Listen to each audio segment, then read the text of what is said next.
English ল্যাবের পক্ষ থেকে সকলকে জানাই আন্তরিক শুভেচ্ছা এবং অভিনন্দন।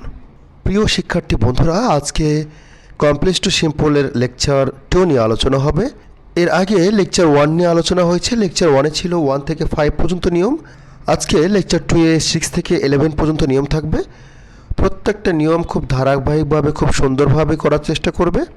তো নিয়ম 6 হচ্ছে, যদি কোনো কমপ্লেক্স সেন্টেন্সে শো ডট ডট দ্যাট থাকে তাহলে সিম্পল করার সময় প্রথম শো এর জায়গায় টু এবং দ্যাটের জায়গায় টু নিব এবং subject plus can could not পর্যন্ত উঠে যাবে।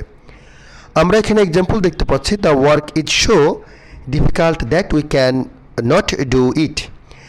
তাহলে সিম্পল করার সময় এরকম হবে, দ্য ওয়ার্ক ইজ শো এর পরিবর্তে টু হবে, difficult that we can not পর্যন্ত উঠে গিয়ে টু হবে, ডু ইট হবে। তাহলে উত্তরটা হলো the work is too difficult to do it. 7 number নিয়মটা হলো, যদি কোনো কমপ্লেক্স সেন্টেন্স ইফযুক্ত পজিটিভ হয় তাহলে সিম্পল করার সময় বাই প্লাস ভার্বের সাথে আইএনজি যুক্ত করব আমরা। যেমন, if you take exercise regularly you will shine in life. এখানে দুটা ক্লজ আছে, তাহলে প্রথম ক্লজটা পরিবর্তন করতে হবে। তার আগে আরেকটা জিনিস স্মরণ করে দিই, যদি কোনো কমপ্লেক্স সেন্টেন্সে দুটা ক্লজ থাকে মনে রাখবে দ্বিতীয় ক্লজের পরিবর্তন হবে না। তাহলে প্রথম ক্লজে আমরা দেখতে পাচ্ছি এখানে ইফযুক্ত পজিটিভ আছে, তাহলে ইফের পরিবর্তে আমরা বাই নিব এবং ভার্বের সাথে আইন যুক্ত করব। তাহলে by taking exercise regularly you will shine in life.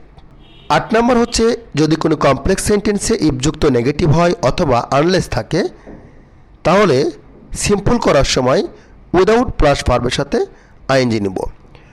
এখানে এক্সাম্পলটা হচ্ছে, if you do not work first you will miss the bus. তাহলে ইফযুক্ত নেগেটিভ আছে, এর জন্য আমরা প্রথমে ইফের পরিবর্তে উইদাউট নিব এবং মেইন ভার্ব ওয়ার্ক আছে, আইন যুক্ত করব আমরা। তাহলে উত্তরটা হচ্ছে এরকম, without working first you will miss the bus. 9 number, when দ্বারা ঋতু বা সময় বোঝালে, অর্থাৎ কোনো কমপ্লেক্স সেন্টেন্সে যদি হোয়েন দ্বারা ঋতু বা সময় বোঝায় তাহলে সিম্পল করার সময় ঋতু এর আগে ইন বসবে এবং সময় থাকলে অ্যাড বসবে। আমরা এক্সাম্পলে দেখতে পাচ্ছি, when it was daylight we went there.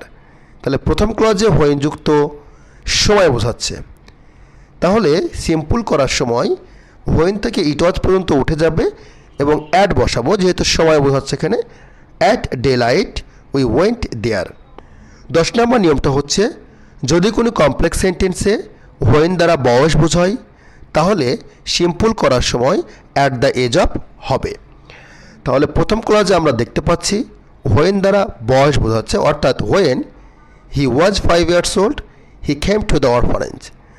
তাহলে সিম্পল করার সময় হোয়েন থেকে ওয়াজ পর্যন্ত উঠে যাবে, উত্তরটা হবে এরকম, at the age of 5 years old he came to the orphanage.